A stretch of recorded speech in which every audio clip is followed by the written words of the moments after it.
মাদকাসক্তি একটি সামাজিক ব্যাধি, যে ব্যাধি আষ্টে পৃষ্ঠে বেঁধে রেখেছে নারী পুরুষ নির্বিশেষে বিভিন্ন বয়সের মানুষদের। সুপ্রিয় দর্শক, প্রমিসেস জানতে চায়ের আজকের পর্বে আমি নুসরাত-ই রহমান সবাইকে স্বাগত জানাচ্ছি। আজকের যে বিশেষ বিষয়টি নিয়ে আমরা আলোচনা করব সেটি হচ্ছে নারীদের মাদকাসক্তি, সমস্যা এবং সমাধান। আর এই বিষয় নিয়ে আজ স্টুডিওতে কথা বলার জন্য উপস্থিত আছেন মেজর ডাক্তার খসরু সামাদ। তিনি একজন ক্লাসিফাইড স্পেশালিস্ট ফার্মাকোলজি বিভাগের। আপনাকে স্বাগতম আমাদের স্টুডিওতে। জি, ধন্যবাদ। একই সঙ্গে আমাদের সাথে স্টুডিওতে আরও উপস্থিত আছেন ডাক্তার নাজলা শামসুদ্দোহা। তিনি ফার্মাকোলজি বিভাগে সহকারী অধ্যাপক হিসেবে আছেন medical college for women and হসপিটালে। কেমন আছেন? আলহামদুলিল্লাহ ভালো। আপনি ভালো আছেন? জি, ভালো আছি। স্যার, আপনার কাছ থেকে শুরু করতে চাই। আজ যে আমরা বিষয়টি ঠিক করেছি সেটি তো হচ্ছে নারীদের মাদকাসক্তি। শুরুতে যেটা বলছিলাম যে এই মাদকাসক্তি তো আসলে সমাজের বিভিন্ন স্তরে আছে, সেটা নারী পুরুষ নির্বিশেষে আছে এবং বিভিন্ন বয়সে আছে। শিশু থেকে বৃদ্ধ সকল বয়সে আমরা মাদকাসক্তি পাই। তো এই নারীদের মাদকাসক্তি নিয়ে আমরা আজকে বিশেষভাবে আলোচনা করব। একটু ইতিহাস জানতে চাই আপনার কাছ থেকে। কবে থেকে এই নারীরা মাদকে আসক্ত হতে শুরু করলো? জি, ধন্যবাদ। খুবই প্রাসঙ্গিক একটি প্রশ্ন দিয়ে আপনি শুরু করেছেন। আমরা যদি সভ্যতার উষালগ্নে যাই, আমরা দেখতে পাবো যে প্রামাণিক কিছু দলিল এই গুহা গাত্রে খোদাই করে যে ছবিগুলি আঁকা ছিল, তাতে যদি আমরা সেটাকে অ্যানালাইসিস করি, দেখতে পাই যে সেই সভ্যতার উষালগ্নেই নারীরা মাদক সেবন করতেন, তার চিত্রগুলি ছিল। আমরা যদি পুরনো বইয়ে যাই, আমরা ক্লিওপেট্রার গল্প কম বেশি সবাই শুনেছি। ক্লিওপেট্রা মাদক গ্রহণ করতেন, এটি গ্রন্থিত আছে। আমরা রিলিজিয়ান পয়েন্ট অফ ভিউ থেকে যদি যাই, প্রফেট নূহ আলাইহিস সালামের কথা বলা আছে। সেই সময় নারীরা দেখা হয়েছে যে নারীরা মাদক সেবন করত। আমাদের ধর্মীয় অন্যান্য গ্রন্থ দেখা গেছে সেই সময় আইয়ামে জাহিলিয়াতে যখন যুগ ছিল তখনও নারীরা মাদক সেবন করত। অন্যান্য ধর্মগ্রন্থ এবং পুরাণগুলিতে যদি আমরা দেখি, সেখানেও আমরা দেখতে পাই। তা আমার সারসংক্ষেপে বলতে চাচ্ছি যে পুরুষ যখন মাদক সেবন শুরু করে, তারা অনুষঙ্গ হিসেবে নারীরাও খুব বেশি পিছিয়ে থাকেনি। এটা একটা নেতিবাচক ঘটনা হলো এটাই সত্যি যে সভ্যতার উষালগ্ন থেকে পুরুষের পাশাপাশি নারীরাও মাদক সেবন করেছে। আচ্ছা, তো বাংলাদেশে কবে থেকে আসলে নারীদের মধ্যে এই মাদকের এত ব্যবহার? কারণ এটা একসময় পর্যন্ত ভাবা হতো যে এটা একটা পুরুষ কেন্দ্রিক রোগ, পুরুষরাই মাদকে আসক্ত হয় বা মাদক ব্যবহার করে। তো বাংলাদেশের নারীরা কবে থেকে এরকম পাওয়া গেছে যে তারা আসক্ত? জি, আপনি যথাযথই বলেছেন। দেখুন, আমরা বাংলাদেশ বলতে হয়তো 1971-কে আমরা বলতে চাইছি যে আমাদের পৃথক একটি রাষ্ট্র, পৃথক একটি জনগোষ্ঠীকে আমরা যখন পাই। 1971 পর মুক্তিযুদ্ধ হলো, আমরা একটা আলাদা রাষ্ট্র পেলাম। প্রত্যাশা ছিল যে একটি মাদক মুক্ত হয়তো রাষ্ট্র হবে। তো আমরা দেখি যে কিছু পাশ্চাত্যের কিছু সংস্কৃতি আমাদের এই সময়কালে ঢুকে পড়ে এবং পাশ্চাত্য সংস্কৃতির অনুসরণ করেই ধনিক শ্রেণীর ভেতরে, নব্য ধনিক শ্রেণীর ভেতরে, তাদের এই রমণীদের ভেতরে, নারীকুলের ভেতরে মাদকের অপব্যবহার শুরু হয়। পাশাপাশি এই সাপ্লাই চেইনে তাদের হাতে পৌঁছানোর জন্য যারা কাজ করতেন মধ্য হিসাবে, তারা কর্মজীবী মহিলা, আন্ডার প্রিভিলেজ মহিলা, তারা এটাকে তাদের কাছে পৌঁছে দিতেন। অত্যন্ত দুর্ভাগ্যের বিষয় যে এই সাপ্লাই চেইনের কারণে যারা মাদকটা পৌঁছে দিতেন সেসব আন্ডার প্রিভিলেজদের ভেতরে মাদকাসক্তি দেখা যায়। ফলে প্রকারান্তরে একদম তৃণমূল থেকে রাজধানী পর্যন্ত বিচ্ছিন্নভাবে আমরা দেখতে পাই নারীদের ভেতরে মাদকাসক্তির ছড়িয়ে পড়েছিল। তার মানে বাংলাদেশেরও উষালগ্ন থেকে, যেটা বাংলাদেশের শুরু থেকে, যেটা আপনি বলছেন যে সভ্যতার উষালগ্ন থেকে যেমন, তেমনি বাংলাদেশেরও যখন শুরু হলো তখন থেকেই পুরুষদের সাথে সাথে নারীদেরও ছিল এই মাদকের ব্যবহার, যেটা সত্যি অত্যন্ত নেতিবাচক। এবার যদি আমি ডক্টর নাজলা আপনার কাছে আসি, কি কারণে আপনার কাছে মনে হয় যে নারীরা আসক্ত হতে শুরু করলো? সুন্দর একটা প্রশ্ন করেছেন। আসলে আমার কাছে মনে হয় যে পুরুষের পাশাপাশি নারীরাও যে আসক্ত হচ্ছে, এখানে অনেকগুলো কারণ আছে। যেমন এখন দেখা যায় যে স্টেটাস, বর্তমানে টিনেজাররা কিংবা ইয়াং জেনারেশন যারা আছে, তারা দেখা যায় যে স্টেটাস মেনটেন করতে গিয়ে কিছু উচ্চবিত্ত কিছু শ্রেণীর মানুষেরা দেখা যায় যে তারা ছেলেদের পাশাপাশি মেয়েরাও সিগারেট থেকে শুরু করে। তো স্মোকিংটা দেখা যায় যে মেয়েরাও পাশাপাশি করছে। তো এই স্মোকিংটা কিংবা সিগারেট যেটা আমরা বলি, এটাও কিন্তু এক ধরনের মাদক, কারণ এখানেও আসক্তি হয়। তো এইভাবে দেখা যায় যে বেশিরভাগরাই স্বীকার করতে চান না? হ্যাঁ, এটা আমরা মানে অনেকেই এখানে স্বীকার করেন না, কিন্তু আমাদের যদি আসক্তি আমরা যদি বলি, আমাদের যদি ফার্মাকোলজি পয়েন্ট থেকে বলি কিংবা আমাদের চিকিৎসকরা, আমরা কিন্তু স্মোকিংকেও অ্যাডিকশন হিসেবে আমরা নিই। সো এই সিগারেট থেকে শুরু, শেষকালে হিরোইন একটা প্রচলিত শব্দ আছে, তো এভাবেই শুরু হয়। তো মেয়েরা দেখা গেছে যে বিভিন্ন কারণে আসক্ত হয়ে যায়। মেয়েরা প্রথমে মনে করে যে ছেলেরা খাচ্ছে, আমরা কেন খাবো না, আমরা তো পিছিয়ে নেই। তো ওরাও দেখা যায় যে খাচ্ছে, সিগারেট থেকে শুরু করে খেলো, কিংবা আশেপাশে যে তাদের সার্কেলটা, তাদের সঙ্গীটা কেমন, এটা হচ্ছে ইম্পর্টেন্ট। যদি দুষ্ট চক্রের মধ্যে পড়ে যায়, দেখা গেল যে সিগারেট থেকে শুরু করে গাঁজাতে শিফট করা, তারপর গাঁজা, মারিজুয়ানা যেগুলো পাওয়া যায়। এবং নারীরা এখন বেশি যেটা দেখা যাচ্ছে যে তারা ইয়াবা অ্যাডিক্ট হচ্ছে। তো ইয়াবা কিংবা অ্যামফেটামিন যেটা ট্যাবলেট ফর্মে পাওয়া যায়, এটা নারীরা মনে করে এটা যেহেতু আমাদের স্নায়ুতে একটা বিশেষ জায়গাকে উদ্দীপ্ত করে। সো আমাদের ব্রেইনে যখন আমাদের কিছু কেমিক্যাল নিঃসরণ হয়, যার কারণে অনেক বেশি হ্যাপি ফিল হয়, অনেক বেশি খুশি খুশি ফিল হবে, যেটাকে আমরা বলি মেডিকেল টার্মে ইউফোরিয়া। সো এই জিনিসটা মানে নারীরা মনে করে যে ওইটা খেলে এটার পাশাপাশি হচ্ছে স্লিম থাকা যাবে, চিরতারুণ্য ধরে রাখা যাবে, কনসেন্ট্রেশন বাড়ানো যাবে। তো এই ধারণা থেকে নারীরা দেখা যায় যে ইয়াবা অ্যাডিক্ট হচ্ছে। এই ধারণাগুলোর আসলে ভিত্তি কি? আচ্ছা, ভিত্তি তো অবশ্যই আছে, কারণ ইয়াবা কিংবা অ্যামফেটামিন যদি বলি আমরা, এটা একটা ট্যাবলেট। সো এটা অবশ্যই আমাদের ব্রেইনের যে আমাদের একটা ব্যারিয়ার থাকে, যে আমাদের যে ব্রেইনের সিএনএস ব্যারিয়ার কিংবা ব্লাড ব্রেইন ব্যারিয়ার আমরা যেটা বলি, ইতিমধ্যে মনে হয় এই টার্মসটা সবাই জানে যে আমাদের বিভিন্ন ব্যারিয়ারের মতো ব্লাড ব্রেইন ব্যারিয়ার আছে আমাদের ব্রেইনের মধ্যে। একটু সহজ ভাষায় বললে ভালো হয়, কারণ আমাদের দর্শকরা হতে পারে যে তারা সবাই সবটা জানেন না। যখন একটা ওষুধ সে সেবন করলো, এটা তো ব্লাডে যাবে, ব্লাড থেকে এটা ব্রেনেও যাবে। তো যখন এটা আমাদের ব্রেনে যাবে, তখন এটা ব্রেনে ছেদ করে ব্যারিয়ারটা ক্রস করে তখন সে হচ্ছে তার অ্যাকশনগুলো শুরু করবে। তো তখন আমাদের ব্রেনের কিছু স্পেশাল জায়গা আছে যেখান থেকে সে কিছু কেমিক্যাল নিঃসরণ করে। তো যার কারণে দেখা যায় যে তার রিওয়ার্ড সেন্টারটা স্টিমুলেটেড হয়। এই রিওয়ার্ড মানে হচ্ছে দেখা যায় যে অ্যামফেটামিন খাওয়ার পর আসলেই অনেক বেশি ইউফোরিয়া হয়। এই ব্লাড ব্রেন ব্যারিয়ারের কথা যেটা বললেন, যে সব ওষুধই কি এই ব্যারিয়ারটা ক্রস করতে পারে? না, সব ওষুধ করতে পারে না। কিছু কিছু ওষুধ হচ্ছে গিয়ে এই ব্যারিয়ারগুলো ক্রস করে।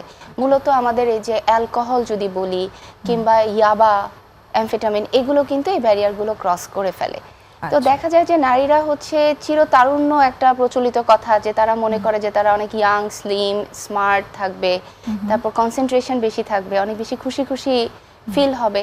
এই ধারণা থেকে দেখা যায় যে অনেক উচ্চবিত্ত, অবশ্যই বলবো আমি, কারণ এটা অনেক এক্সপেন্সিভ। সো দেখা যায় যে নারীরা অ্যাডিক্ট হয়ে যাচ্ছে। কিন্তু এখানটাতে আমি যে ওই কানেকশনটা জানার চেষ্টা করছি, যে স্লিম থাকার সাথে এটার কানেকশন কি?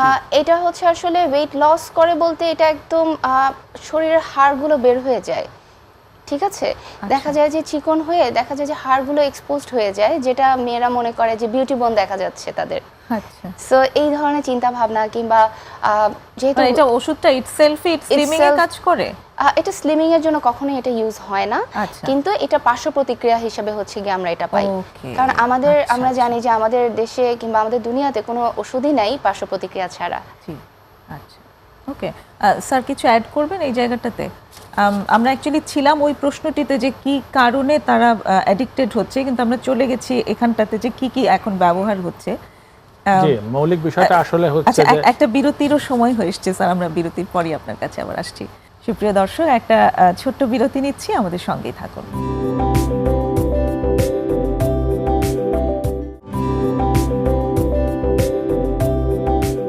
চলছে প্রমিসেস জানতে চাই। আজ কথা হচ্ছে মেজর ডাক্তার খসরুল সামাদ এবং ডাক্তার নাজলা শামসুদ্দোহার সাথে নারীদের মাদকাসক্তি সমস্যা ও সমাধান এই বিষয়ের উপর। স্যার, যে জায়গাটাতে ছিলাম সেটি হচ্ছে যে কি কারণে নারীরা আসক্ত হচ্ছে, সেখান থেকে আমরা চলে গেছিলাম যে কি কি আসলে এখন ব্যবহার হয় এবং কেন ব্যবহার হয়। এই জায়গাটিতে আপনি যদি যোগ করেন কিছু। জি, ধন্যবাদ। ডাক্তার নাজলা আমার সহকর্মী, উনি যথাযথই বলেছেন। এর সাথে যে জিনিসটা যুক্ত করা প্রাসঙ্গিক বলে আমি মনে করছি, সেটা হলো বিষণ্ণতা একটি অত্যন্ত দৈনন্দিন জীবনের মতো। আমি ছোট্ট একটু ব্যথা পাবো, অথবা আমার জ্বর হবে, অথবা আমার একটা সর্দি কাশি হবে, এটা যেরকম সত্য, বিষণ্ণতা এটা একটা সত্য। এবং জ্বর সর্দি কাশি যেরকম ভালো হয়ে যাবে, এবং বিষণ্ণতাকে যদি আমরা প্রপারলি অ্যাড্রেস করি সেটিও ভালো হয়ে যাওয়ার কথা ছিল। সেটিকে সহজভাবে নেওয়াটাই বুদ্ধিমানের কাজ। তো কখনো কখনো আমরা খুব ছোট বিষয় বিষণ্ণ হয়ে যাই এবং এই বিষণ্ণতাকে দৈনন্দিন জীবনের মতো করে এটা কোপ আপ করতে পারি না। তখন আমাদের স্নায়ু এই বাড়তি বিষণ্ণতাকে নামার জন্য যথাযথ প্রতিরক্ষা ব্যবস্থা তৈরি করতে পারে না। ফলে কেউ কেউ এই বিষণ্ণতাটা ভার আর সইতে পারে না, তখন বিষণ্ণতাকে কাটিয়ে উঠবার জন্য অন্য কোনো রাসায়নিক পদার্থ গ্রহণ করে, যাকে আজকে আমরা গালভরা ভাষায় বলছি মাদক। তাহলে এই মাদকটার আসলে মৌলিক ব্যবহারটা হচ্ছে যে সে আর এই যাপিত জীবনের ব্যথা দুঃখ কষ্ট না উনি গ্রহণ করতে চাচ্ছেন না, পাচ্ছেন না। তখন এই দুঃখের এই সময়টা থেকে ভুলে আনন্দের একটা জগৎ, কৃত্রিম একটা জগৎ তৈরি করবার জন্য সে একটা জগৎ তৈরি করবার জন্য যে মাধ্যমটির প্রয়োজন হয় সেটি হচ্ছে মাদক। আচ্ছা স্যার, এখানে আরেকটা রিলেভেন্ট প্রশ্ন, আমি জানি না রিলেভেন্ট কিনা, আমার মাথায় প্রশ্নটা আসছে, সেটি হচ্ছে যে আমরা তো মানে ড্রাগ, রাইট, ইংরেজিতে শব্দটা ড্রাগ, এবার এইখানটাতে বাংলায়ও আসলে মাদক। প্যারাসিটামল যদি আমরা খাই তাহলে তো আমার সেই ওই অনুভূতিগুলো হচ্ছে না। তো এই প্যারাসিটামলের সাথে এই যে যেই মাদকগুলোর কথা বলা হচ্ছে এর সাথে পার্থক্য কি? কিংবা প্যারাসিটামল বলি বা অন্য যে কোনো একটা গ্যাসের ওষুধের কথা বলি, সবই তো ড্রাগ, পার্থক্যটা কি যেটা একটা এই মানে মানসিক কোনো একটা কিছু তৈরি করছে আর ওগুলো কেন তৈরি করছে না? যে অত্যন্ত সুন্দর প্রশ্ন। আমি যদি সহজ করে আপনার কথাটা বুঝে থাকি, প্যারাসিটামল ব্যথা কমাচ্ছে, ওটা তো ব্যথা কমাচ্ছে, তাহলে পারে বিষণ্ণতা সেটাও তো একটা মানসিক ব্যথা। তাহলে প্যারাসিটামলে একবার খেলে পরবর্তীতে আরো প্যারাসিটামল খেতে ইচ্ছা করছে না কেন? কিন্তু এই ড্রাগের কথা যখন আসছে, যে ড্রাগ যখন নিচ্ছে তখন সে আর একটা পর্যায়ে দ্বিতীয়বার তৃতীয়বার আর ড্রাগ ছাড়া সে চলতে পারছে না, সে অস্থিরতা দেখাচ্ছে। কিন্তু এ কথা আমরা কখনোই শুনিনি যে প্যারাসিটামলের জন্য সে বারবার করে অস্থিরতা দেখাচ্ছে, অথবা গ্যাসের যে ওষুধ সে যে কোনো স্থানকাল পাত্রভেদে আমাকে ওষুধ এনে দাও এমন কথা বলছে না। এই তো সম্ভবত আমরা বলতে চাইছি। এবার আলোচনাটাকে আমরা একটু অ্যানালাইসিস করার দিকে চেষ্টা করি। আমাদের শরীরে গ্রহিতা কোষ আছে, রিসেপ্টর সেল, যে ঔষধটি যায় ওই রিসেপ্টর সেলের সাথে বাইন্ড করে একীভূত হয়। একীভূত হওয়ার পর কিছু কেমো রিসেপ্টর চেঞ্জ হওয়ার পরে সেটা আবার পৃথক হয়, পৃথক হয়ে সে রাসায়নিকভাবে কাজ করে। এটা হচ্ছে মোদ্দা কথা। একটা কৃত্রিম একটা পদার্থ আসলো, যুক্ত হলো, আবার বিযুক্ত হয়ে সে রাসায়নিক পদার্থ তার স্পেসিফিক কাজ করলো। তো এই রিসেপ্টরগুলি, গ্রহিতা কোষগুলি এক একটা ঔষধের জন্য এক এক রকম। তো যেগুলি ড্রাগস, সেইটি যখন বারবার করে এটা দেওয়া হয় তখন ওই ড্রাগসগুলি সেটি একটা সময়ের পর সেটি সে চায় যে আমাকে দাও, অর্থাৎ আমার ক্ষুধা লাগছে, আমাকে ওই সময়টা আমি আমাকে ক্ষুধার খাদ্য দাও। ঠিক সেরকম ওই গ্রহিতা কোষ একটি নির্দিষ্ট সময়ে বারবার করে সেই ইয়েটি চাচ্ছে, সেই রাসায়নিক পদার্থটি চাচ্ছে, অর্থাৎ মাদকটি চাচ্ছে। কিন্তু আমরা উদাহরণ হিসেবে প্যারাসিটামল এনেছি বা গ্যাসের ওষুধ এনেছি, এর জন্য যে গ্রহিতা কোষ সেভাবে সে অভিযোজিত না, সুতরাং তার জন্য ওই নির্দিষ্ট সময় পরে আর কোনো ঔষধের দরকার হয় না। কিন্তু আবারও বলতে চাচ্ছি যে মাদক জাতীয় কোষের নির্দিষ্ট কোষগুলি বারবার করে সেই সময়ে তাকে আহ্বান করে, এবং না হলে পারে তার উইথড্রল সিমটম হয়, অর্থাৎ সে ওই ওষুধটা চাচ্ছে, না পেলে অস্বাভাবিক আচরণ করে, অস্বাভাবিক উত্তেজনা করে, জোরে কথা বলে, ছোটখাটো সে চুরি করতে পারে তার অর্থের প্রয়োজনে, পরিবারের প্রতি অসহিষ্ণু আচরণ করতে পারে। এক কথায় তার স্বাভাবিক যে অবস্থা সেটা তার শরীর তাকে তার ইচ্ছাধীন থাকে না, সে স্লেভ হয়ে যায়, দাস হয়ে যায়, ওই ঔষধের দাস হয়ে যায়। সঙ্গত কারণে ওই যে আচরণটি উনি যখন করেন, পরবর্তীতে উনি যখন মাদক থেকে স্বাভাবিক অবস্থায় আসেন, ওনাকে যদি এটি দেখানো হতো যে তুমি এই ঘটনাটি ঘটিয়েছো, উনি হয়তো লজ্জা পাবেন যে এটি আসলে আমি ইচ্ছা করে করিনি, আমি দাস হয়েছিলাম মাদকের আমাকে করিয়ে এনেছে। সত্যি তাই, একদম দাস হয়ে যাওয়া এটাই আসলে দেখা যায়, এবং সেই মানুষটি তখন আর তার ভেতরে থাকে না। তার যখন উইথড্রল হয়, তার যখন আর্জ তৈরি হয়, সেই আর্জের সময়টাতে আসলে সে যদি স্বাভাবিক মস্তিষ্কে নিজেকে কন্ট্রোল করতে পারে না, তাহলে সেই কাজগুলো কখনো করতো না। কিছু অ্যাড করতে চান? না, বিষয়টা ঠিকই আছে যে তখন সে আসলে নিজেকে কন্ট্রোল করতে পারে না। সো মানে প্রথমে যখন নারীরা শুরু করে তখন তাদের সাইকোলজি এরকম হয় যে আমি মনে হয় কন্ট্রোল করতে পারবো, আমি একটু খেয়ে, যে উনি যেটা বললেন যে বিষণ্ণতা থেকে শুরু করেছেন সাময়িক শান্তির জন্য, সাময়িক সুখের জন্য সে খেয়েছেন ওষুধটা, মানে মাদক সে সেবন করলেন। তো তখন সে মনে করে যে আমি তো খেয়েছি, আমি এখন যে খুশি যেই ফিলটা তার হচ্ছে, এটা সে পরবর্তীতে তখন তার নেশার মতো হয়ে যায় যে সে ওইটা না নিলে তাহলে তারা শান্তি হচ্ছে না। তো তখন দেখা যায় যে তখন সে আবার নেয় এভাবে সে আসক্ত হয়ে যাচ্ছে।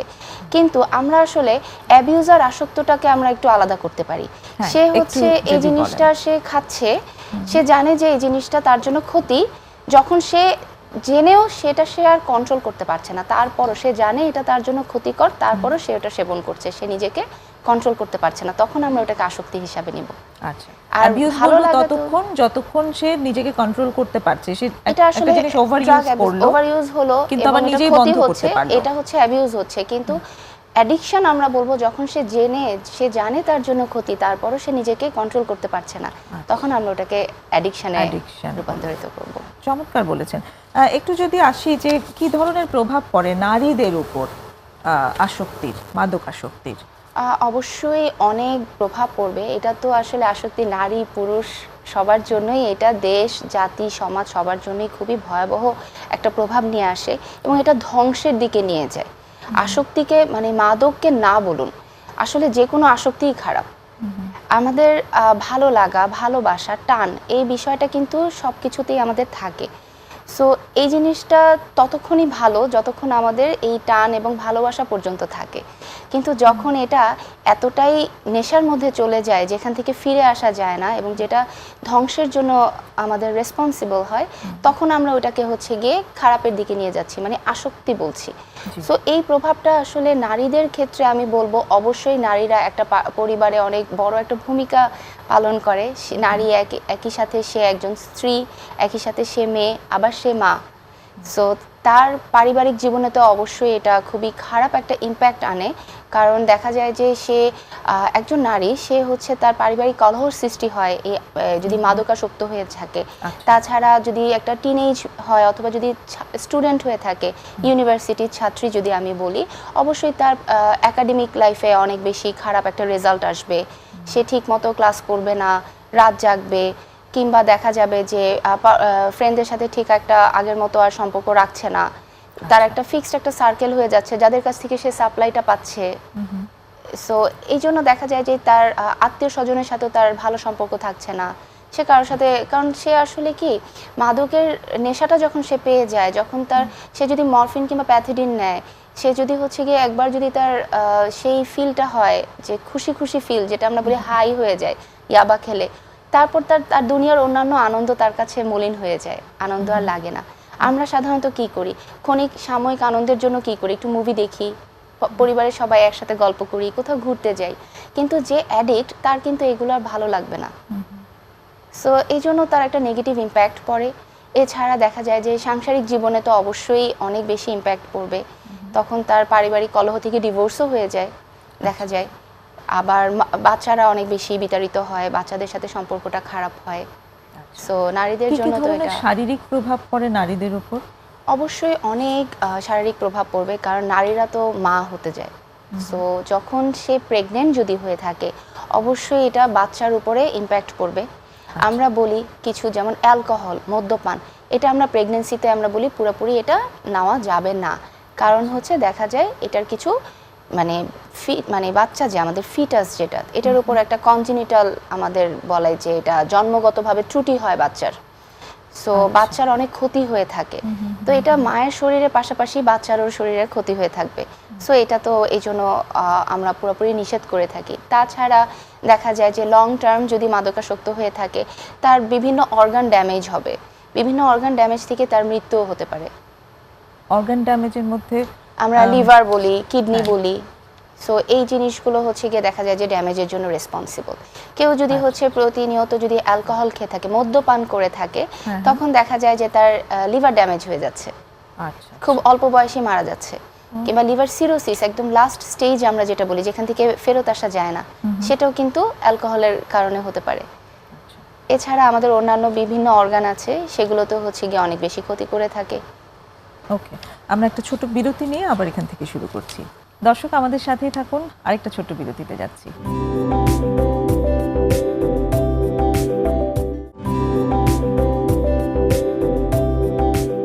প্রিয় দর্শক, আবার ফিরে এলাম ছোট্ট বিরতি নিয়ে প্রমিসেস জানতে চাইয়ে। আজ কথা হচ্ছে মেজর ডাক্তার খসরুদ সামাদ এবং ডাক্তার নাজলা শামসুদ্দোহার সাথে নারীদের মাদকাসক্তির সমস্যা ও সমাধান এই বিষয়ের উপর। ডক্টর নাজলার কাছে আমরা জানলাম কি কি ধরনের শারীরিক এবং মানসিক প্রভাব পড়ে নারীদের উপর যদি তারা মাদকে আসক্ত হন। আপনার কাছে একটু যদি জানতে চাই এইভাবে যে কিভাবে বোঝা যাবে যে একজন নারী তিনি মাদকে আসক্ত হয়েছেন। জি, এটা একটা দুঃখজনক ঘটনা। যিনি মাদকে আসক্ত হন জি, তিনি এটা লুকোতে চান। জি, এটা কোনো অপরাধ না। উনি হয়তো বুঝতেই পারেননি যে উনি মাদকের শিকার হয়ে যাচ্ছেন। যখন উনি এটা শুরু করে ফেলেছেন বা শিকার হচ্ছেন, ওনার জন্য সবচেয়ে ভালো হতো যে উনি পরিবার বা নিকটজনের কাছে উনি ব্যাপারটা শেয়ার করতেন যে আমি আসলে কষ্টটা সইতে পারছি না, আমি মাদকটা নিতে চাই না, কিন্তু মাদক আমাকে নিতে হচ্ছে। তখন দ্রুত যদি কোনো জিনিস শনাক্ত করা হয় তাহলে পরে চিকিৎসাটা সহজ হয়। যিনি সাফারার কষ্ট পাচ্ছেন তাকে আমি কখনোই দুষ্ট লোক বলবো না, তিনি একটা ভিকটিম, তিনি অপরাধী নন, তিনি অপরাধের শিকার। তো এখন আমার মনে হয় এটা অনেক বড় একটা মেসেজ আমাদের দর্শকদের জন্য যারা দেখছেন, কারণ অনেকেই এই জায়গাটা নিয়ে খুব সংকুচিত থাকেন, হীনমন্যতায় থাকেন, এমনকি পরিবারের মানুষজনও তারাও বিষয়টাকে খুব লুকানোর চেষ্টা করেন যে এই একটা ব্যাপার আমাদের পরিবারের সাথে আছে যেটাকে আমরা কখনোই প্রকাশ করতে চাই না। আমার মনে হয় তারা এই জায়গাটাতে এই মেসেজটাতে হয়তো একটু ভালো বোধ করবেন। জি, আমরা এটা সবসময় বলি। আবার এবার প্রশ্নটা আসলো যে ইন্ডিভিজুয়াল কেন কিভাবে লুকোতে চাইলে পরিবারের সদস্যরা বুঝবেন। পরিবারের সদস্যরা তাকে দীর্ঘদিন ধরে দেখেন না, তার বায়োলজিক্যাল ক্লক সম্বন্ধে সম্যক অভিহিত। তার ধরা যাক ক্ষুধামন্দা হতে পারে, হয়তো উনি খেতে পছন্দ করছেন, তার রুচি হচ্ছে না, একবেলা না দুবেলা না, বারবার উনি খাচ্ছেন না বা কম খাচ্ছেন।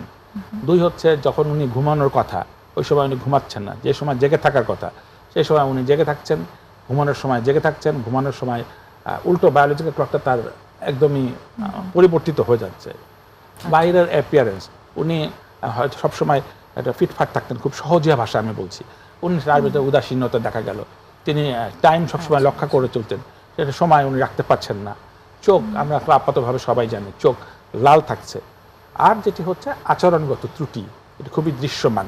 উনি হয়তো খুবই বিনয়ী হাম্বল ছিলেন, কিন্তু তার ভিতরে অস্থিরতা প্রকাশ পাচ্ছে, উদ্ধত আচরণ প্রকাশ পাচ্ছে, অল্পতে রেগে যাচ্ছেন। এবং একটু আগে যে বিষয়টা আলোচনা হলো, এই বাড়তি অর্থের যখন প্রয়োজন হন, তার যদি অর্থের সোর্স না থাকে, ধরা যাক উনি আর্থিক উপার্জনের সাথে সংশ্লিষ্ট নন, হয়তো উনি গৃহবধূ বা ছাত্রী, তখন এই বাড়তি অর্থের জন্য উনি চর্যবৃত্তি করছেন, পরিবারের লোকের কাছ থেকে টাকা সরাচ্ছেন। তো এটা তো একদিন হবে, দুদিন হবে, এটি ধরা পড়ে যাবে। এবং কি দেখা গেল যে ঘরের লোক ছাড়া কোথাও বেড়াতে গেছেন, সেখান থেকে উনি চর্যবৃত্তি করলেন, ব্যাপারটা এটা বোঝা গেল। এই সমস্ত কারণ দিয়েই বা এই সমস্ত লক্ষণ দিয়েই আমরা বুঝতে পারি যে একটা পরিবারের ভেতরে কেউ মাদকাসক্ত হয়ে গেছেন। তো সেই জায়গাটাতে যদি কেউ বুঝতেই পারছি যে আমার পরিবারে কেউ না কেউ আছেন যিনি ওর সমস্যার ভেতর দিয়ে যাচ্ছেন, তখন আসলে করণীয় কি? জি, দেখুন, এটা একটি বহুমুখী বিষয় এবং এটা একটি বিশ্ব সার্বজনীন বিষয়। এটি একটা বৈশ্বিক সমস্যা, এটা বাংলাদেশ না। এবং আমরা কম বেশি মুভিতে দেখি, ভারতীয় মুভি, প্রতিবেশী একটি দেশের মুভি, অথবা ইউরোপিয়ান যে মুভিগুলো দেখি বা আমেরিকান যে মুভিগুলি দেখি, সেখানেও কিন্তু আমরা দেখি যে এইরকম মাদকাসক্তির সমস্যা। মুভির কথা আমরা বাদ দিই, বিশ্বায়নের এই যুগে আমরা সবাই বিদেশে যেতে হয় বা পৃথিবীর লোক আমাদের দেশে আসেন বলে আমরা সারা পৃথিবীর সংস্কৃতিকে খুব কাছ থেকে দেখতে পাচ্ছি। তো আমরা দেখেছি যে সেই সমস্ত দেশেও যাদেরকে কথিতভাবে আমরা উচ্চ অর্থনৈতিক অবস্থা বা উচ্চ সংস্কৃতির দেশেও এই মাদকাসক্তির সমস্যা, ফার্স্ট ওয়ার্ল্ড কান্ট্রি যেগুলো বলি, ঠিক তাই। তাহলে পরে এটাকে অ্যাড্রেস করতে গেলে আমরা আগে বলেছি এটা টিম ওয়ার্কের ক্ষেত্রে কাজ করতে হবে। প্রথমে যিনি ভিকটিম, আবারও বলছি, যিনি কষ্টের ভেতরে আছেন, যিনি মাদকাসক্তির শিকার, তিনি, তার পরিবারের সদস্যরা, তার নিকটজন, তার বন্ধু বান্ধব, তার সোসাইটি এবং আলটিমেটলি একজন চিকিৎসক। আচ্ছা, পরিবারের সদস্যরা আসলে যে কারণে বিষণ্ণ হন সেটাকে খুঁজে পেতে হবে। এবং যতক্ষণ না কারণটি খোঁজা না যাবে ততক্ষণ পর্যন্ত এটি সঠিক চিকিৎসা করাটা কঠিন হবে। আমি একটা উপমা দিই, একটি সি গোয়িং ভেসেল, একটা জাহাজের ভেতরে একটা ফুটো হলো, তো আমি শুধু পানি ছেঁচবো, কিন্তু যদি ওই হোলটা আমি বন্ধ না করি তাহলে আমি পানি ছেঁচতেই হবে, এবার কখনোই এটা শেষ হবে না। কিন্তু যদি আমাদের এই ছিদ্রটা কোথায় আছে সেটি যদি আমরা খুঁজে পাই এবং সেটা যদি বন্ধ করি, তাহলে দ্রুতই যেটুকু বাড়তি পানি ছিল সেটাকে আমি সরিয়ে ফেলতে পারবো। তাহলে পরে আমাকে পজিটিভ ফ্যাক্টরটা খুঁজতে হবে, কি কারণে উনি ডিপ্রেশন হচ্ছেন। আসলে মোটামুটি সব কারণেরই কিন্তু সলিউশন আছে। আমরা কেউই তো থাকবো না, হয়তো নিকটজনকে উনি পাচ্ছেন না, কেউ হয়তো কমিটমেন্ট রেখে কমিটমেন্টে রাখেন নাই, এই কষ্টটা উনি সইতে পারছেন না। তো বিশ্বটা আসলে অনেক বড়, হয়তো একজন লোক তাকে দুঃখ দিলেও তো পৃথিবীতে তার স্নেহ করবার জন্য, মায়া মমতা দেখানোর জন্য তার সন্তান তার পিতা, তার ভাই বা তার বন্ধুরা কেউ না কেউ এগিয়ে আসবেই। হয়তো পুরোপুরিটা না হলেও এই স্পর্শকাতর যখন উনি একা নন, ওনাকে এই কষ্টের জগৎটা ওনার সাহায্য করবার লোকরা যখন আছেন, এই উপলব্ধি যখন যিনি ভিকটিম তার ভেতরে যখন আসবে, তখন ওনার কষ্টের জায়গাটা অনেকটা কমে আসবে। প্রথম দিকেই যদি এটা ধরা পড়ে যায় এবং রোগী যদি খুব বেশি তার উইল পাওয়ার থাকে এবং পরিবারের লোকেরা তাকে হস্টাইলিটি না দিয়ে কাছে টেনে নেয়, যে বারবার আমরা বলবার চেষ্টা করেছি, তাহলে পারে এটা বাসাতে রেখে এটা করা সম্ভব। সাধারণত কি চিকিৎসা দেওয়া হয়, উনি যে মাদকটা নেন ওই জাতীয় একটা ঔষধ দেওয়া হয়। তার মানে যে রিসেপ্টর সেলের কথাটি একটু আগে আমরা বলেছি, সেই একই জাতীয় ওষুধ দিলে পারে রিসেপ্টর সেল মনে করছে যে মাদক সে পাচ্ছে, কিন্তু নতুন যে ওষুধটি দেওয়া হয়েছে সেটি মাদকের মতো আসক্তি করে না। আচ্ছা কিন্তু কাজটা শরীরের ভিতরে আপাতভাবে একই কাজ করে। আচ্ছা ফলে আস্তে আস্তে এবং ডোজটাকে কমিয়ে আনা হয়। প্রথমে হচ্ছে উনি দিনে হয়তো 3 বার 4 বার মাদক সেবন করতো, সেটাকে কমিয়ে হয়তো দিনে 2 বার, আস্তে আস্তে ট্যাপারিং করতে করতে আমরা নিয়ে আসি। এটি 1। 2 হচ্ছে আমরা যেটা বলেছি অ্যালাইক ড্রাগস, ওই জাতীয় ড্রাগ কিন্তু সেটি নেশা করে না, এটি দিয়ে আস্তে আস্তে তাকে সেটিতে গ্র্যাজুয়ালি উইথড্র করা হয়। এইভাবে আস্তে আস্তে আমরা একটা পর্যায়ে ওষুধটিও বন্ধ করে দেই এবং রোগী প্রথম যিনি বুঝতে পারেন যে তার হয়তো মাদক লাগবে না, লাগছে না। হ্যাঁ সেটাই, এবং সেটা তো আসলে বেশ অনেক দিন পরে সেই জায়গাটা তৈরি হয়। আমরা সবাই জানি যে এটা খুব লম্বা দীর্ঘমেয়াদী একটা ঠিক তাই। Treatment procedure. ঠিক তাই। সেখানে খুব মানে কিছু নির্দিষ্ট সময় পর পর ফেজ থাকে, এক একটা ফেজ পর ঠিক তাই। আরেকটা ফেজ আসে। ডক্টর নাজলা, আপনার কাছে যদি আসি, যে যেটি স্যার বললেন যে পরিবারের সবার জন্য, সবার পক্ষে যদি এটা সম্ভব হয় যে তারা তাকে একটু আদর দিয়ে ভালোবাসা দিয়ে তারপর তাকে অ্যাটেন্ড করলেন, এই জায়গাটা আসলে কতটা সহজ থাকে তাদের পক্ষে? কারণ বেশ কিছু হিস্ট্রি থাকে যেখানে এই মানুষটির সাথে পরিবারের মানুষের সম্পর্ক ভীষণ খারাপ হয়ে যায়। এই জায়গাটি সম্পর্কে যদি একটু বলেন। এটা আসলে অনেক মানে অতটা সহজ না যতটা সহজ মনে হয়। তো সহজই যদি হতো তাহলে তো আসলে এত বেশি মাদকাসক্তি বাড়তো না। তো কিন্তু আমাদের এই জিনিসটাকে আমাদেরকে অবশ্যই অ্যাওয়ারনেস গ্রো করতে হবে, সচেতনতা বৃদ্ধি করতে হবে, এবং পরিবারের যে মানে মাদকাসক্তিতে যে সাফার করছে তার পরিবারের বাকি সদস্যদেরকে কাউন্সেলিং করতে হবে। তাদেরকেও আমাদের এই ইনফরমেশনটা দিতে হবে যে আপনাদের সবার সহযোগিতার মাধ্যমেই সুস্থ হতে পারে এই মানুষটি। এটাই আসলে আমরা আজ এই শো এর মাধ্যমে করছি, কারণ এটা খুব কঠিন হয়ে যায় যে যতক্ষণ পর্যন্ত ওনারা নিজেরা সবাই মিলে কোনো একটা ট্রিটমেন্ট প্রসিডিওরে না আসছেন ততক্ষণ পর্যন্ত কিন্তু এই কাউন্সেলিংটা তাদের কাছে পৌঁছে দেওয়া যায় না।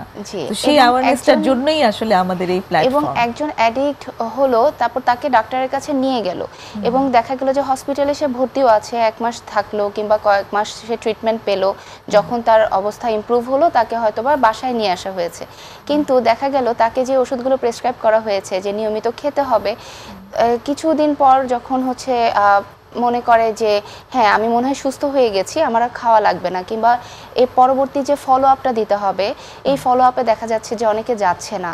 তো এই ক্ষেত্রে অবশ্যই পরিবারের ভূমিকা আছে, তাদের সবারই উচিত হচ্ছে গিয়ে এই বিষয়গুলো এনশিওর করা যে চিকিৎসক যেই পরামর্শগুলো দিয়েছেন সেগুলো যাতে সঠিকভাবে মেনে চলে এবং যেভাবে ফলো আপে আসতে বলেছে সেভাবে যাতে তারা ফলো আপে আসেন। এবং এছাড়া যেটা আমি বলতে চাই সেটা হচ্ছে সাধারণত আমাদের পারিবারিক যে কলহ কিংবা আমাদের যে পারিবারিক বন্ধনের যে শিথিলটা, ঠিক আছে, এই জিনিসটা আমাদেরকে মেনটেন করতে হবে। এই শিথিলতা কমে গিয়েছে যার কারণে সবাই হচ্ছে লোনলি ফিল করে, নারীদের মধ্যে একাকিত্বটা অনেক বেশি দেখা গেছে যে পারিবারিক সম্পর্কের উষ্ণতার জায়গাটা নিয়ে বলছেন। অবশ্যই এই বিষয়টাতে অবশ্যই গুরুত্ব দিতে হবে, কারণ নারীরা তখনই আসক্ত হয়ে যায়, সেটা মাদকাসক্ত হয়, তারপর বিবাহিত নারীরা পরকীয়ায় লিপ্ত হয়, তারপর মায়ের সাথে সন্তানের সম্পর্ক খারাপ হয়। তো এই বিষয়গুলো হয় ওভারঅল যদি আমরা রুটে যাই পারিবারিক সম্পর্কটা ভালো যাচ্ছে না। সো পারিবারিক সম্পর্ক যদি ভালো যায়, পরিবারের অন্যান্য মানুষ সদস্য যারা আছে সবাই যদি সেই মানুষটাকে ভালোবাসে, যে একটু বিষণ্ণতায় আছেন, যে একটু স্ট্রেসড আছেন, হয়তোবা তার পরীক্ষার রেজাল্ট খারাপ হয়েছে, তাকে যদি একটু সান্ত্বনা দেওয়া হয়, তাকে যদি মোটিভেট করা হয় যে আমরা আছি তোমার সাথে, তুমি আবার চেষ্টা করো, তুমি পারবে। তার মানে আমি আর তোমার পাশে আছি, যে কোনো ভাবে এই মেসেজটা তার কাছে যাওয়া যে তুমি একা নয়। হ্যাঁ, তুমি একা নও, আমি তোমার সাথে আছি। একটা বিরতি নিচ্ছি, আবার তারপর ফিরে এসে আবার কথা হচ্ছে। দর্শক আমাদের সঙ্গেই থাকুন, আরেকটা বিরতির সময় হয়ে এলো, ফিরে আসছি অল্পক্ষণেই।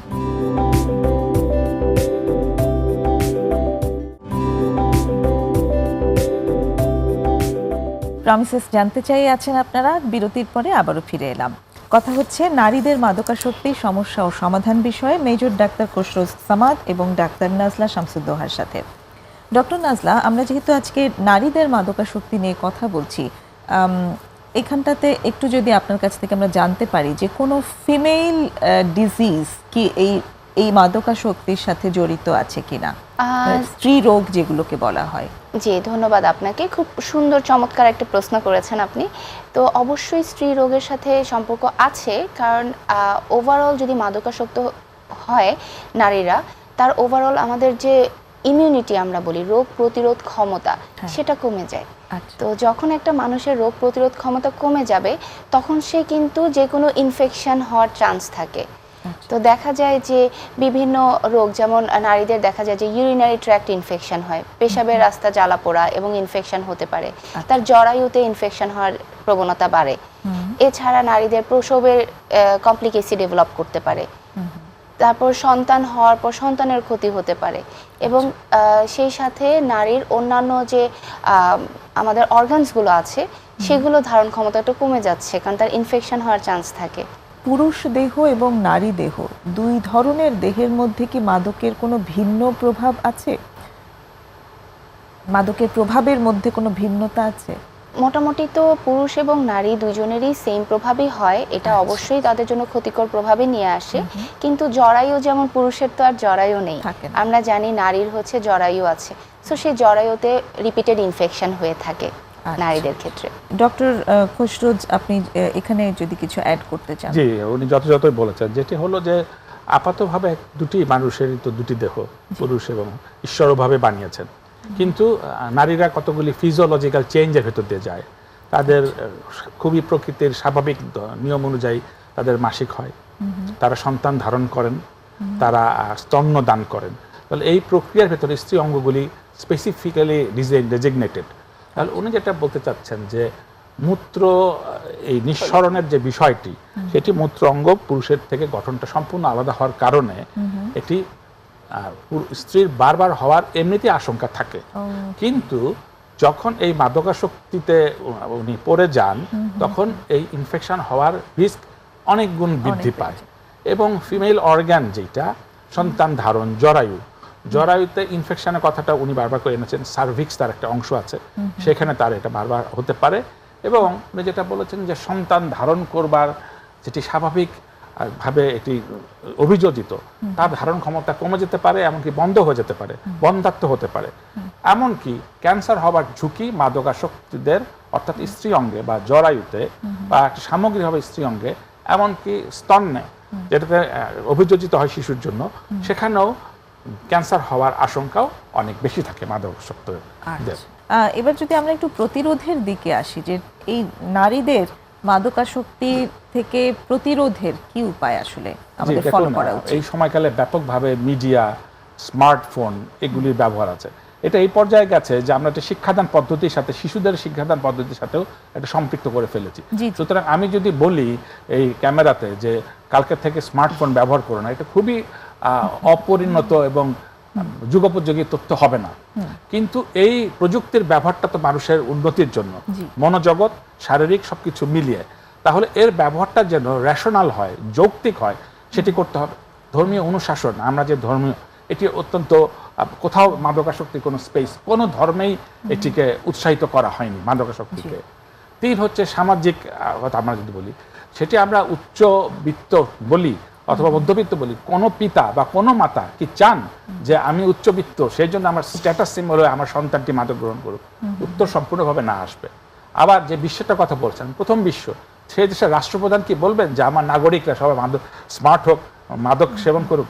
কোনো রাষ্ট্রপ্রধান বা কোনো জননায়ক বা কোনো চিন্তাবিদ, কোনো দেশপ্রেমিক কখনোই বলবেন না। দ্বিতীয় যে কথাটা বারবার আলোচনায় আসছে, তার পরিবার বা নিকটজন তাকে সবসময় তাকে সময় দিবে, একাকিত্ব না হোক, একটা ভালো একটা পরিবেশের ভিতর থাকবে, ধর্মীয় গ্রন্থ পড়বে, সমাজ ভিত্তিক করবে, আনন্দ জগৎটা সৃষ্টি হবে। আমাদের মাঠ হারিয়ে যাচ্ছে, খেলার মাঠ দরকার ছিল, সেখানে শিশুরা খেলবে, তরুণরা খেলবে, আমাদের পরিবার সদস্য নিয়ে আমরা হাঁটতে যাব, নিজেদের ভিতরে আনন্দ জগৎ তৈরি করব। এভাবেই আমার মনে হয়েছে যে দুঃখ আসবেই, প্রাপ্তি এবং হতাশা মানুষের জীবনে অত্যন্ত প্রাসঙ্গিক বিষয়। এবং যে কোনো প্রাপ্তির পিছনে মানুষকে অনেক কষ্ট করেই উপরে উঠতে হয়। সুতরাং একজন ছাত্র পরীক্ষায় খারাপ ফল করলো, বা আমার একটা ব্যবসায় একটু লস হলো, বা আমি পেশাগত জীবনে কিছু জিনিস আমার প্রাপ্তি হলো না, এটাকে মেনে নিতে হবে খুব সহজভাবে, এবং তাকে আমাদের দৈনন্দিন জীবনের একটা অংশ হিসাবে ভেবেই আমরা যদি শেয়ার করি ব্যাপারটাকে, তাহলে আমার মনে হয় যে এটা প্রতিরোধ অনেক আগেই এটা করা সম্ভব হতে পারে। আমি যদি একটা বিষয় অ্যাড করতে চাই, সেটা হচ্ছে যে আমাদের এই যে মাদকে আসক্তি বলেন কিংবা এই যে ড্রাগ অ্যাডিকশন বলেন, এটার মূলত যে কারণে হচ্ছে সেটা তো আমরা ইতিপূর্বে আমরা কথা বলে ফেলেছি, কিন্তু সহজ প্রাপ্যতা যেটা, যে ইজিলি অ্যাভেলেবল, এই বিষয়টাতে যদি আমরা একটু দেখি যে এখানে রাষ্ট্রের অনেক ভূমিকা আছে এবং পরিবারের যেমন ভূমিকা আছে, সেই সাথে ইতিমধ্যে আমাদের দেখা গেছে যে সরকারও অনেক পদক্ষেপ নিয়েছেন। সো আমাদের এই যে একটা সময় ফেন্সিডিল অনেক ইউজ হতো, আমরা জানি যে ইন্ডিয়ার বর্ডার থেকে আসতো ফেন্সিডিল, যে জিনিসটা এখন বন্ধ হয়ে গেছে। তো এরকম হচ্ছে ঘুমের ওষুধ হচ্ছে সহজে পেয়ে যাচ্ছে। তাছাড়া এই যে ইয়াবার যে বিষয়গুলা, এই যে অ্যামফেটামিন জাতীয় যে ওষুধগুলা কিংবা গাঁজা, এই সহজ প্রাপ্যতাটা যদি বন্ধ হয়, আমাদের যদি রাস্তাটা ব্লক করে দেই, ওষুধগুলো যদি অ্যাভেলেবল না হয় এবং ডক্টরের পরামর্শ ছাড়া প্রেসক্রিপশন ব্যতীত ঘুমের ওষুধ কিংবা নেশা জাতীয় ওষুধগুলো যাতে কোনোভাবেই এটা দেওয়া না হয় ফার্মেসি দোকান থেকে, এবং এটাতে লিগ্যাল অ্যাকশন যদি ঠিক মতো নেওয়া হয়, আমার মনে হয় যে যখন একটা মানুষ পাবে না তখন তার আসক্তিতে মানে যাওয়ার চান্সেস অনেক কমে যায়। সুন্দর বলেছেন, একদম যথার্থই বলেছেন। আসলে এই জায়গাটাতে যতক্ষণ পর্যন্ত আমরা ওই সাপ্লাইটাকে রেস্ট্রিক্ট করতে না পারবো ততক্ষণ পর্যন্ত একটু মুশকিল। আপনি স্যার যেটা বলেছিলেন যে জাহাজের নিচের ছিদ্রটা যতক্ষণ আছে ততক্ষণ আসলে পানি সেচলে যে খুব উপকার হবে তা না, কিন্তু আমাদের দুটোই আসলে করতে হচ্ছে। আমাদের এখন যেটা হচ্ছে যে সাপ্লাই চেইনের জায়গাটা, ওটা তো আসলে একদম ব্যক্তিগতভাবে নয়, ওটা রাষ্ট্রীয়ভাবে সরকার নিশ্চয়ই সেখানে কাজ করছেন, এবং সেটা বলাও হয়েছে, জিরো টলারেন্সের কথা বলাও হয়েছে। পরিবারের, আমি মনে করি যে পরিবারের সদস্যদের এটা মাথায় রাখা উচিত, যখন তার ছেলে মেয়েরা বুঝতে শিখে এবং যখন সে স্বাধীনভাবে চিন্তা করার বয়স তার হয়, আমরা যেটাকে বলি কৈশোর কিংবা যখন টিনেজে পড়ে, তখন বাচ্চারা, ছেলে এবং মেয়ে সবাই মনে করে যে আমি তো স্বাধীনভাবে অনেক কিছু করতে পারি। সো তখন তাদের কৌতূহলের বশে কিন্তু স্কুলের এবং কলেজের ছাত্রছাত্রীরা এভাবে নেশায় আসক্ত হয়ে যাচ্ছে। তো এই জায়গাগুলোতে কি করণীয়? এই জায়গাগুলোতে আমি বলবো পরিবারের অনেক গুরুত্ব আছে, ভূমিকা। যেমন পরিবার হচ্ছে এই বিষয়টা, মাদকের যে ভয়াবহতা, এই বিষয়টা তাদের সন্তানদের সাথে শেয়ার করা উচিত, তাদেরকে জানানো উচিত যে মাদককে শুধু না বলুন না, মাদকের ভয়াবহতা আসলে কি, এই বিষয়গুলো যদি গণসচেতনতা বৃদ্ধি হয় এবং পরিবারের সদস্যরা সবাই যদি মাথায় থাকে যে মাদক কিন্তু অ্যাভেলেবল, সেটা যেই ফর্মেই হোক, নট নেসেসারি প্রত্যেকটা মানুষকে, নারী এবং পুরুষকে ইয়াবা খেতে হবে। সিগারেটও এক প্রকার মাদক, মদ মাদক, গাঁজা মাদক, ঘুমের ওষুধ এটাও কিন্তু মাদক, যদি সেটা নেশা হয়ে যায়। সো এই বিষয়গুলো যদি পরিবারের মাথায়ও থাকে সদস্যদের যে এটা তো অ্যাভেলেবল, আমার সন্তান কিন্তু চাইলে এই জিনিসটা নিতে পারে, তো এই বিষয়গুলো যাতে নিতে না পারে সেই বিষয়ে তাদেরকে অবশ্যই তাদেরকে আরও বেশি সচেতন হতে হবে। সেই সাথে স্মার্টফোন, সো স্মার্টফোনের মানে জগতে তো আসলে খুবই ইজি যে ফোন করেই তো হচ্ছে সাপ্লায়ারকে বলতে পারে যে আমাকে এনে দাও। তো এই বিষয়গুলো আমার মনে হয় একটু নজরে রাখা উচিত, যখন একটা সন্তান যখন বড় হয় তার আসলে তার সঙ্গটা আসলে কারা, সে কোথায় যাচ্ছে, কাদের সাথে মিশছে, এই বিষয়গুলো যদি একটু খেয়াল করা যায়। এখানটাতে শিক্ষা প্রতিষ্ঠানের কি ভূমিকা থাকতে পারে? কারণ একজন এই যে উঠতি বয়সী ছেলে মেয়ে, ওদের যাতায়াতটাই থাকে হচ্ছে বাড়ি এবং শিক্ষা প্রতিষ্ঠান, বাড়ি থেকে স্কুলে যাচ্ছে, তারপর কলেজে যাচ্ছে, বিশ্ববিদ্যালয়ে যাচ্ছে, তাদের কিন্তু জগৎটাই শিক্ষা প্রতিষ্ঠান কেন্দ্রিক। তো তারা যখন ব্যবহার শুরু করে তখন কিন্তু শিক্ষা প্রতিষ্ঠানের জায়গাগুলোকে ইউজ করে। এখানে শিক্ষা প্রতিষ্ঠানের কি ভূমিকা থাকতে পারে? এখানে আসলে মোটিভেশন এবং অ্যাওয়ারনেস ক্রিয়েট করা ছাড়া আমার মনে হয় যে শিক্ষা প্রতিষ্ঠানে তারা এটাই স্টুডেন্টদেরকে পড়ানোর সময় এই জিনিসটা এনশিওর করতে পারে যে মাদকের ভয়াবহতা কি, যেন এখানে ইনভলভ না হয়, এই বিষয়টাতে অ্যাওয়ার যেতে পারে। অনেক ধন্যবাদ। আমাদের আশা করি দর্শকরা যথেষ্ট উপকৃত হয়েছেন। আপনাদের দুজনকে অনেক ধন্যবাদ চমৎকার আলোচনায় অংশগ্রহণের জন্য। আপনাকেও ধন্যবাদ জানাই, এবং আপনার মাধ্যম দিয়ে এই অনুষ্ঠানে যারা দর্শক এবং নেপথ্যের কলাকুশলী আছেন তাদেরও ধন্যবাদ জানাই। আপনাদের সবাইকে ধন্যবাদ জানাচ্ছি, এবং প্রমিসেস জানতে চাই প্রোগ্রামের মাধ্যমে সবাই যাতে আরও সচেতন হয় মাদকের বিরুদ্ধে, সেই কামনায় ধন্যবাদ সবাইকে। সুপ্রিয় দর্শক, আমরা আজকের অনুষ্ঠানের একদম শেষ পর্যায়ে, আগামী অনুষ্ঠান দেখার আমন্ত্রণ জানিয়ে এখানেই শেষ করছি। খোদা হাফেজ।